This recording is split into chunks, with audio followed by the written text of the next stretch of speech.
to introduce you to a friend of mine. His name is Barnet Bain. He's the producer of the Academy Award-winning film starring Robin Williams, What Dreams May Come. He is also the director and producer of Homeless to Harvard, which won Outstanding Motion Picture of the Year and The Celestine Prophecy. You may have heard of that before. And an upcoming film by the incredible Eckhart Tolle, Milton's Secret, based on a book. Barnet Bain has just come out with a brand new book. It's called The Book of Doing and Being. It's going to be released very, very soon. I'm going to be talking to Barnet about creativity and about his process. And if you've ever dreamed of just unleashing your creativity, being able to share your message more effectively with the world, and just tapping into your core source of who you are and being able to just share more of what you are in a more passionate way, Barnet is not only a great guy to have written the book, he lives his work as well. He's also a father, remarkable human being. Thank you so much for being here today, Barnet, via Skype. Hey, it's so good to be with you, Mike. It's always good to be with you.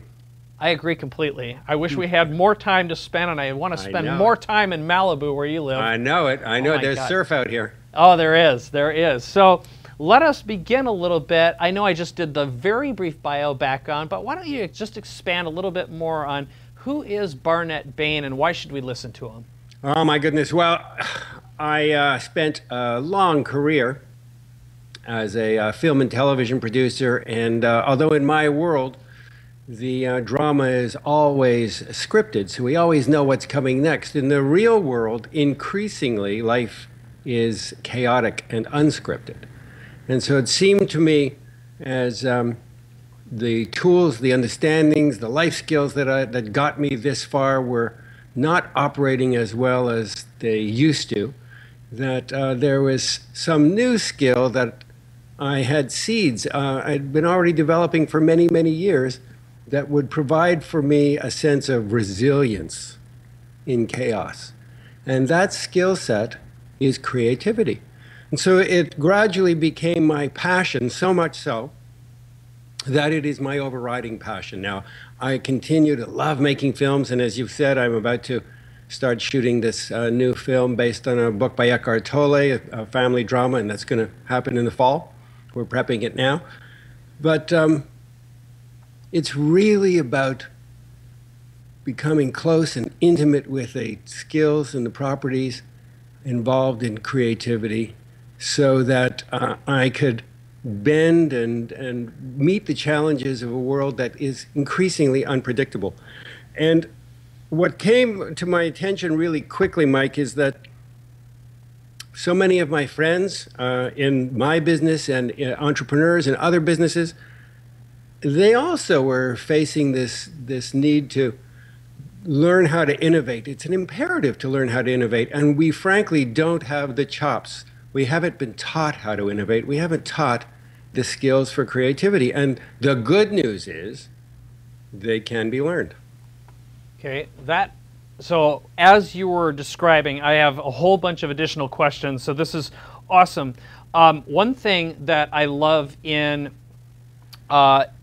is you say creativity, resilience in chaos. And I remember seeing a study not long ago which simply stated something to the effect of the most successful entrepreneurs all have one key quality that they all have in common, and that is resilience. Is there anything you want to expand on that before I ask you the big question that I've been dying to ask you?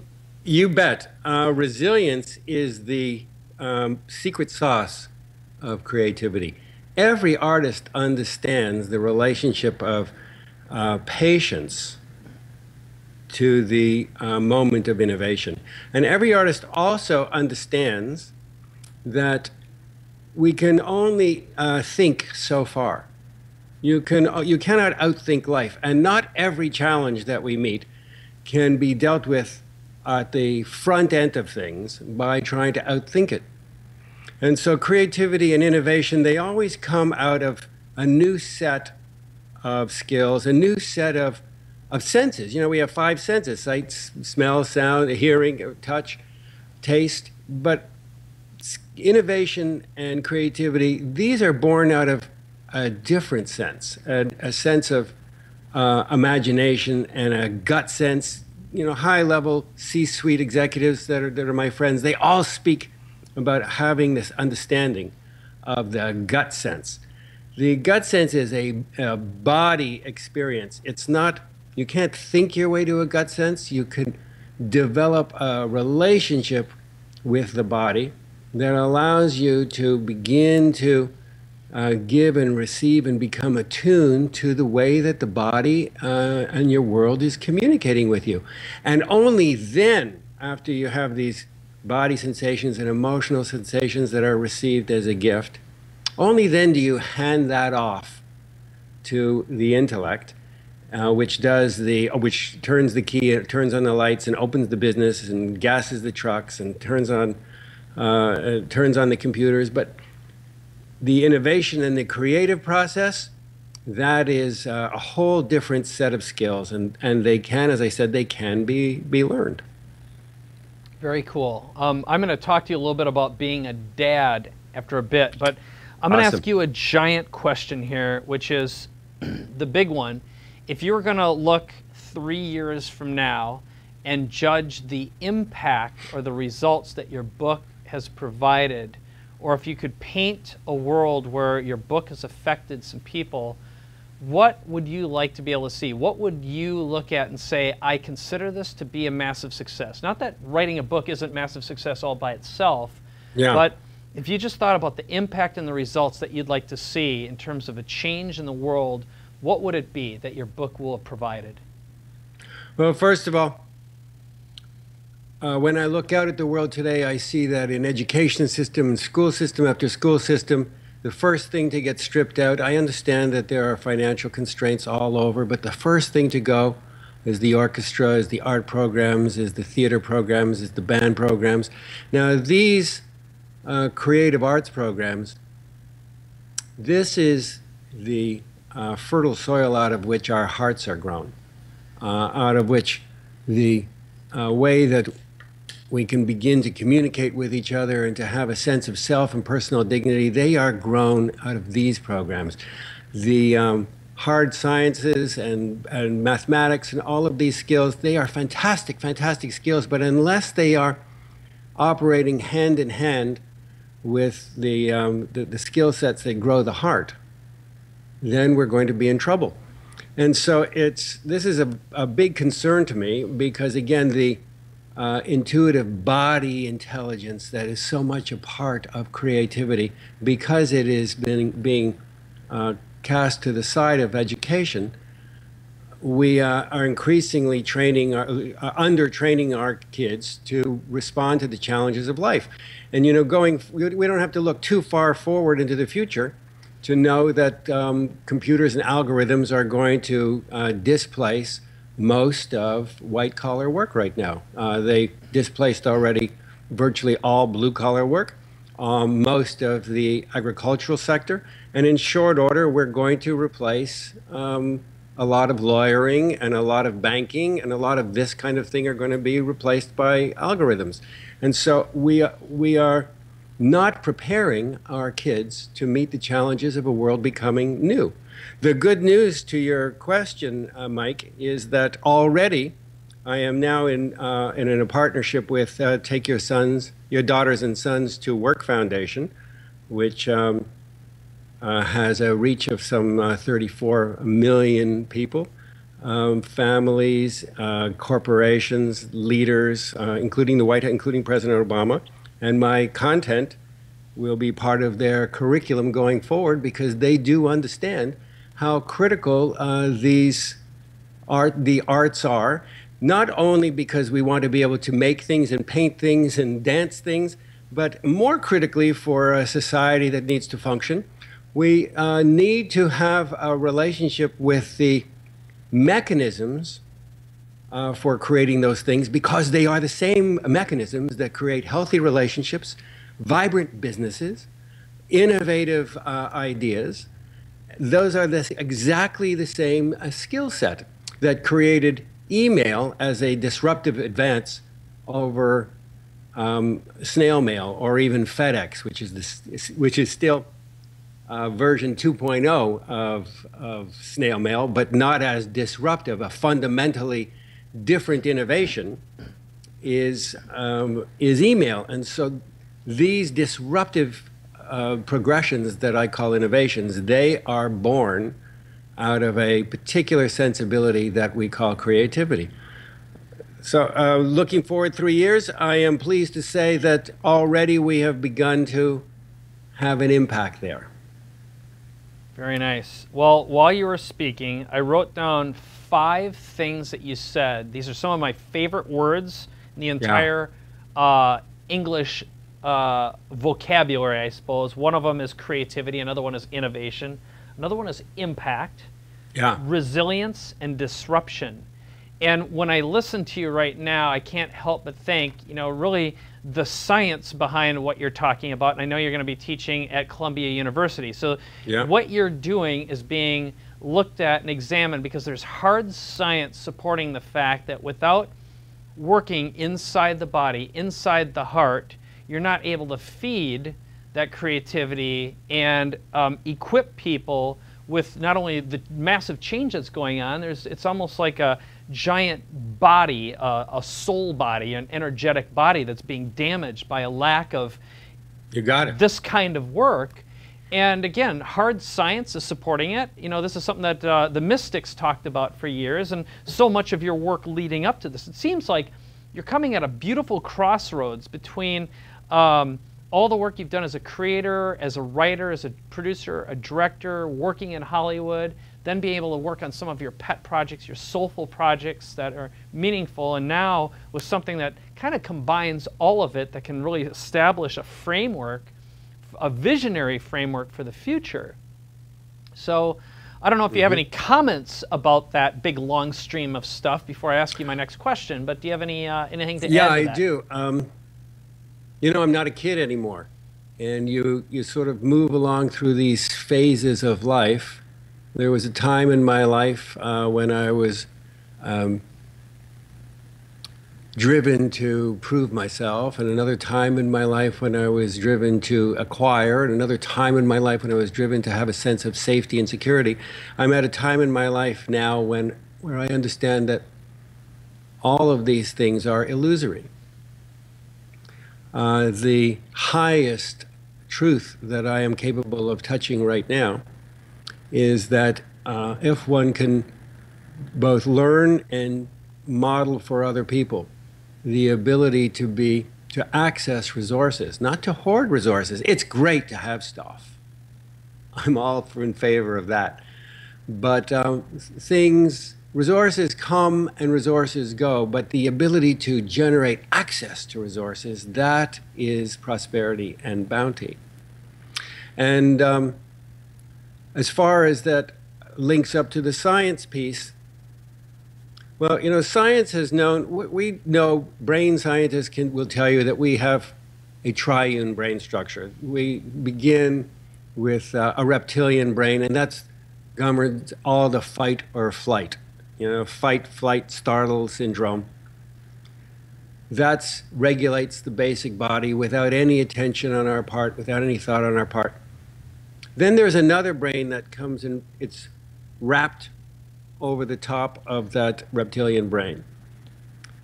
And that brain is the limbic brain, and it is the emotional brain that covers our ability to commune and to connect and to play and to have wonder. You start to see this in animals, which, you know, puppies who wrestle with a sock, and they'll run and frolic with each other. What are they doing? You know, they're not trying to feed, they're not trying to breed. They are expressing an animal quality of pure joy and emotional attunement. And we have that brain too. That is the brain that allows us to care for our families and to care for each other and to laugh and to play. And we have another brain. The most recent brain is the neocortex, and it's a thin layer that wraps over the front, and it's the one that's all crunched up with all the folds. And this is the executive function. This is where logic and reason resides. But this brain has no ability to do fight or flight. It also has no ability to play, to love your child. It has no ability. It has the ability to tell you why you should love your child, but not to experience the emotional attunement of holding your child. So the limbic brain, it requires attention. And if we don't feed it, then we lose a sense of our own humanity. And it doesn't happen overnight. We don't become psychopathic, but we lose a sense of our own dignity and our own dimensionality. It is the limbic brain that is fed by creativity. And creative innovations and impulses, they are always arise as the result of what can I give to another person. The secret sauce of any entrepreneurial undertaking is to have a business that is about service. What can I give? What can I bring? How can I help? How can I make the world better? How can I make somebody else's life more? These arise originally out of the limbic attunement. And then we give it over to the executive function to figure out how to do it. Drop the blueprints, figure it out, slice it, dice it, figure it out, do the engineering. So we have lots of science that supports how critical it is to gain a relationship with all three of these brains, because one of them has no ability to entertain the function of the others. And when we are only focused on the, I call it the inner engineer, on the logic and the reason, on the hard drive, then we lose a piece of ourselves. There is no poetry in our lives, and there's no poetry either whether you're an artist or whether you're a business person. And we will increasingly require a reconnection with that poetry in order for us to survive individually and to survive in our families, in our relationships, in our businesses, and as a culture. So to thread back to your question, Mike, in 3 years' time, the legacy that if I could project out what impact we'd love to have, it is that this is more widely understood and more widely appreciated, and it is elevated to its rightful place as a priority in how we educate each other and how we relate to each other. Very nice. Very big vision. So in a moment, I'm going to ask you two big questions. One again is about fatherhood and kids, and another one is going to be about a question about, you know, 3 major tips you have to enhance creativity, passion, innovation, and impact. Because again, you've operated in, from one point of view, one of the most incredibly creative environments in ever, which is Hollywood, and at the same time, it can be a soul killer for others as well. You know, it has an interesting battle with itself. But before we do that, I want to talk a little bit about your book, and I want to show the lower third right now for the book, if I could, on where to learn more about it. So it's the Book of Doing, or it's www.thebookofdoingandbeing.com. And one of the things that you have on your website is this quiz. It's Discover Your CQ Creativity Quotient. And that's something that's available right now. Can you talk a little bit about what this quiz is and why someone should actually take it? What kind of value or benefit is there going to be in taking a moment to visit, again, the bookofdoingandbeing.com to take the quiz? You know, when I speak, whether it's in corporations or with clients or with workshops or on a film set, when I speak about being, when I try to impart to people that being is the space, it's the container that holds the possibility for doings. Being is almost a mood. If I am going to do the groceries or do a dinner with my wife or my friends, Mike, if we're going to go to dinner, and I have a particular, I am being cranky, or I am being optimistic, or I'm being goofy, the quality of our dinner is going to change dramatically. So there are certain understandings about the relationship of emotions with creativity and innovation and being states.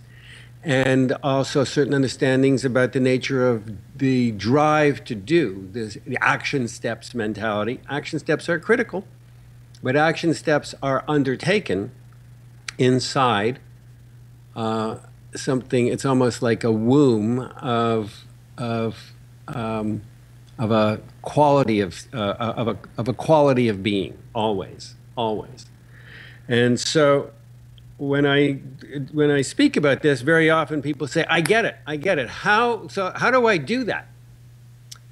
That's how we're wired. We are so wired to operate from this neocortex, this third brain, that to say, well, how do I engage in a relationship in a kind of brain function that is governed by the limbic brain? We go to, well, good, I'm going to try and process that in the room next door. That has absolutely no connection, not even a doorway to it. And how do I do that? How do I do that? And so to make this a real experience, first it was for my friends, and then it was for clients, and now it's for all of you, I came up with this quiz. And the quiz will give you a sense of what kind of orientation you default to. You will very quickly see that you have an orientation that is largely attuned to one style of behaving, a doing style of behaving, or maybe you're largely attuned to a being style of behaving. And that happens from time to time also, less frequently, but from time to time. So we can't begin to change at something that we don't understand and that we don't know about ourselves. And so it's a really fun way to have a little insight, and it's playful, and it's a lot of fun to get a real insight into where we default. And then the trick, of course, is to hold them in a balance, and to hold them in I like to think of it as a cha-cha-cha. You hold them in a balance of doing and a balance of being, and your life will change. There's absolutely no question about that. Very nice. Well, that again, as you were going through this, there were a couple of key phrases or words that you used that really excite me, and I was really feeling them as I was listening to you and thinking about this bridge, which is, you know, that great saying from Socrates, which is know thyself. And this is just another tool to get deeper, but it's not just about knowing the data, it's about feeling thyself as well and being able to be so much more conscious and aware. So back to some of the words that you used earlier, you know, it's play, it's joy, it's emotional attentiveness and happy. And those are simple words, but as I know as I age, those words are becoming so much more important to me, and I know as I've trained my brain to succeed, I'm in a constant state of a success trap, you know, which again is get into show me how, tell me what to do, follow the steps. And despite the fact that I just said that, which I am going to ask you for some steps, but I want to get to a heart-centered question here because you have a 27-year-old daughter, and I have a perspective, which is, this isn't an always, it's not a hard fixed rule, but you can often judge the quality of a man or a woman based upon who their children become and how they feel. In other words, it's the value system that they uphold and embrace. And I'm very curious, you know, you were able to bring up your daughter surrounded by an enormous amount of creativity and also opportunity and passion, and also, I kind of mentioned this earlier, the corruption of Hollywood and the corruption of what can happen to people when you allow it to happen, or unconsciously or consciously. So I'm curious, what does your daughter do right now? And were there ever some exercises that you did with her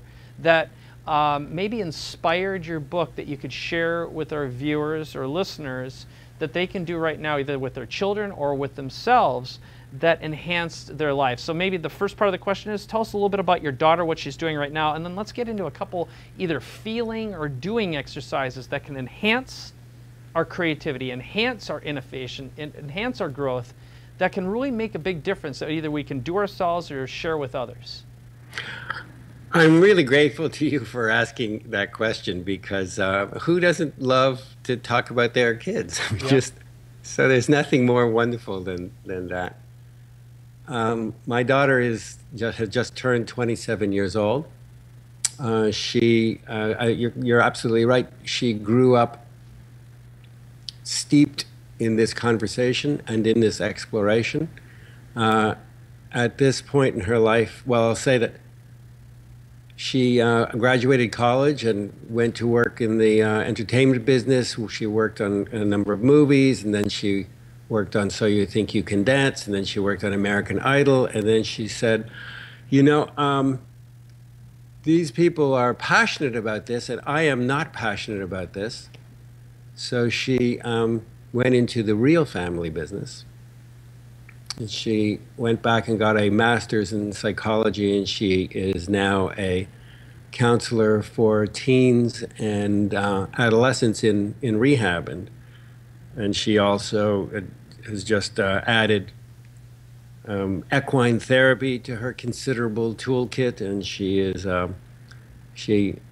does integrated body psychotherapy with them, and so she is someone who has embraced a life of service, and she's very passionate about it, and she's full of life, and she's full of joy about it. So I am delighted and in awe of who my daughter is in the world and who she has become, and her wild, juicy creativity. Wild. She teaches many of the ideas that she was raised with, and she is wildly creative. She invented a support group for foster youth, and they meet a couple times a month, and foster kids who don't feel comfortable in speaking to their caregivers, but they come together in this group and they share themselves, and I see that my daughter has a huge sense of her own impact, and she has a sense of meaning and a sense of purpose even at 27 years old, and that life is just beginning. So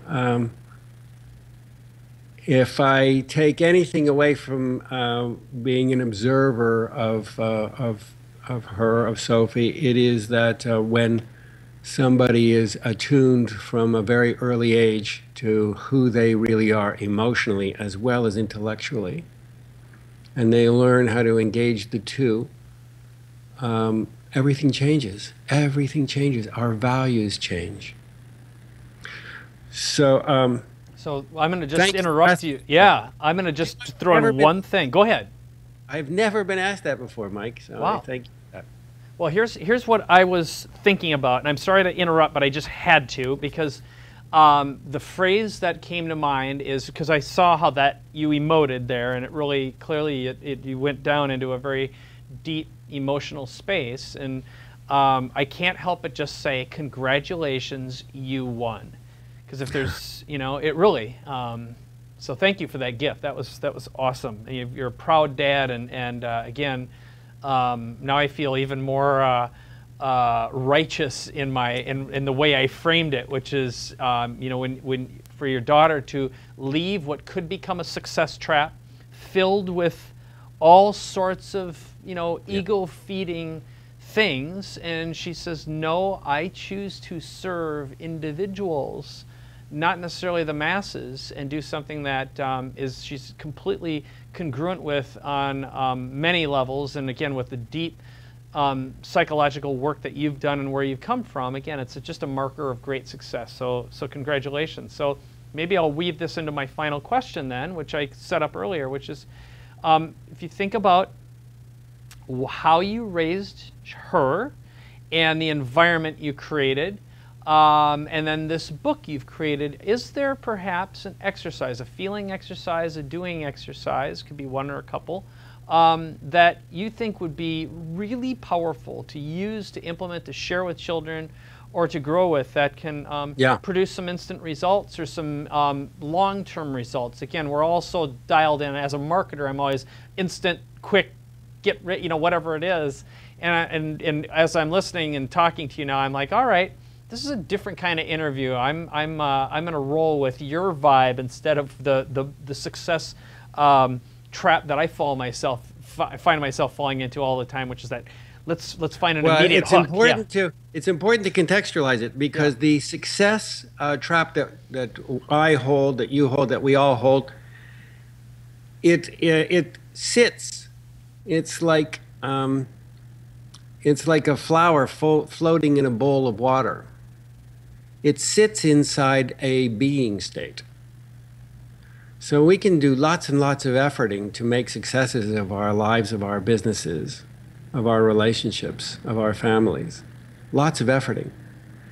You can also do a different kind of impact, which involves considerably less efforting, on the bowl, on the being state. If you change the bowl, the doing state also changes.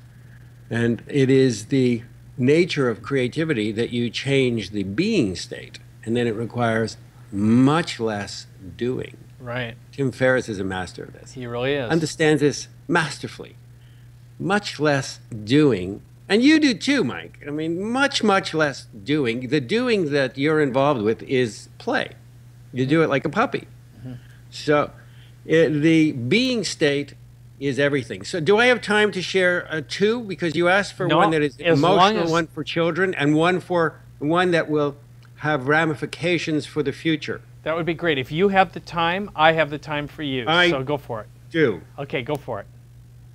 So I'll give you two really quick ones. One is, if you ask your child to tune in to, they can close their eyes if they want, to tune in to something for which they have great appreciation or great love or great affection, or makes them feel good. For my child, it was the smell of fresh cut grass. It was a puppy or a pony or Christmas morning. You tune into that experience, fresh cookies. Feel what that's like. And take a breath, and then you open your eyes. And you realize, well, there is no puppy in front of you, and there is no cut grass, but you can return to that feeling any time that you desire, because it is the love that persists. The object of that love does not have to be there. Your brain doesn't know the difference. Mm-hmm. Moreover, the more time that you log in that state, you are myelinating, you are creating links between axons and dendrites in your brain. You are creating new neural maps. What is memory except neural maps that are continuously revisited because we direct our attention down the same mapping? And so we know from neuroplasticity, back to the science again, that when we make different choices, when we have fresh experiences, we break habits, brand new neural maps, neural connections are made. And as we feed those, the old ones, they begin to experience entropy, and eventually, because less energy is directed through them, they separate, and then we lose it as a memory. So we can actually, by feeding attention, we maintain memory, and if we create new neural maps, we can lose old patterns. They just disappear. They never lived. They never lived in you. And so we create entirely new mood states, new being states, out of which our doings are exponentially amplified.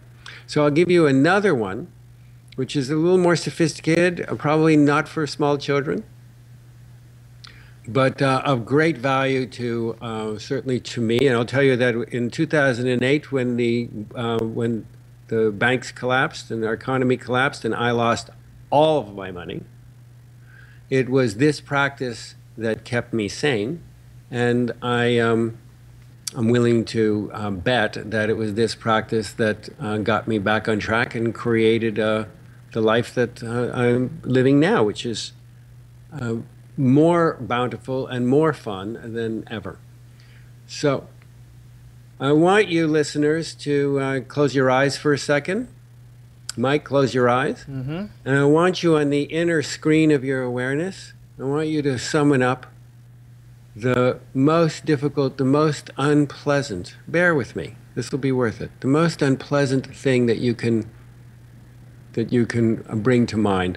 Maybe it's a problem with a family member. Maybe it's a health issue. Maybe it's a fear for your business. Whatever it is, be willing and brave enough to bring it up and to feel it as strongly as you can. Just for a moment, as strongly, as intensely as you can. Feel it in your whole body if you can. And now, move it over, move it to the left or to the right, let's say to the left of the inner screen of your awareness, and park it there. And bring up the most joyful feeling that you can, the most joyful state. Maybe it's playing with your kids, maybe it's a perfect golf shot, maybe whatever it is for you, maybe it's landing that big account or making that huge sale or having that great day. Whatever it is for you, bring up the most joyful experience that you can. And feel that, and feel it deeply. And see if you can even feel it in your body. And then move it to the right side of the inner screen of your awareness. So you have the most dire story on one side and the most beautiful on the other.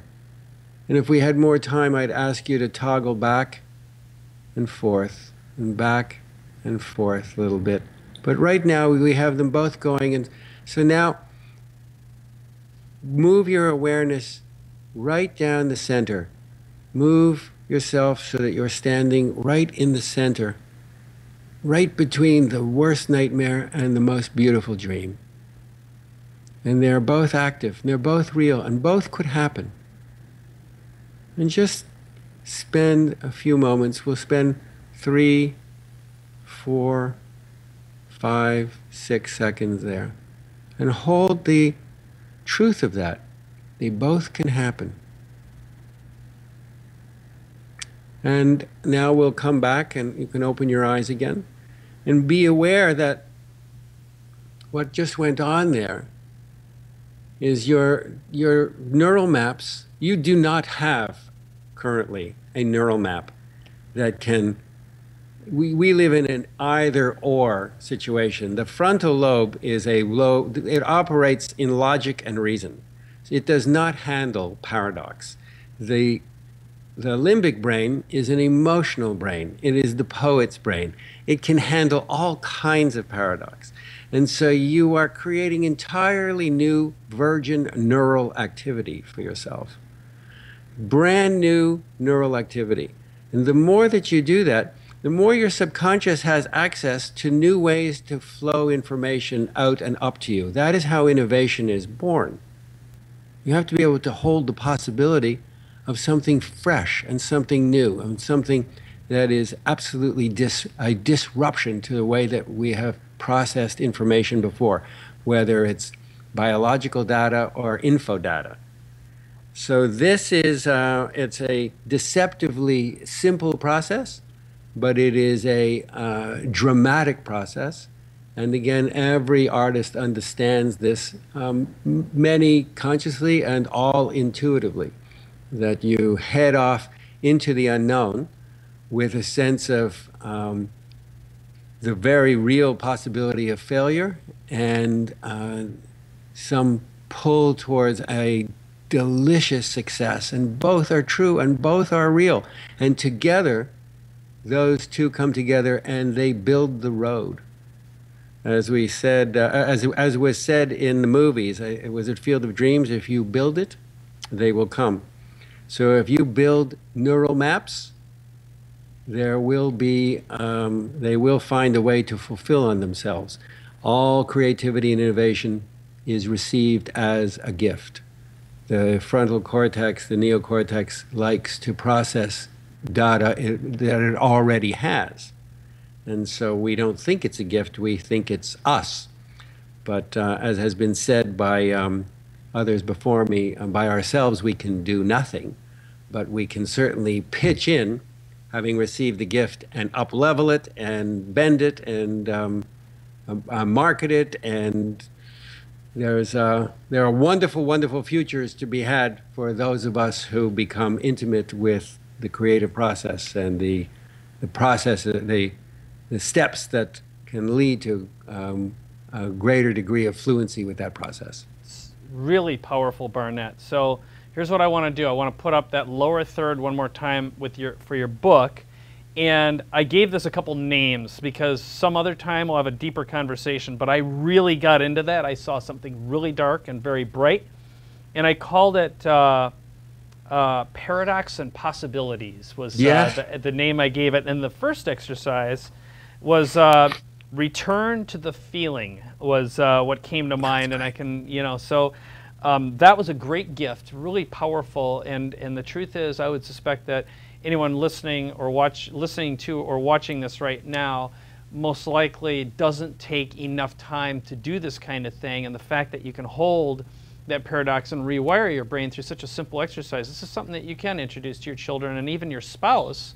And for that matter, it's a powerful business strategy too, which is just get your clients, your customers out of their heads sometimes into their feeling, their heart, and they're going to associate those deep changes and feelings with you and an association with you, which is going to really, really create a huge degree of impact. So just thinking about this, first of all, I cannot wait to get your book when it arrives, because like I said, I ordered it, and you can get it at thebookofdoingandbeing.com.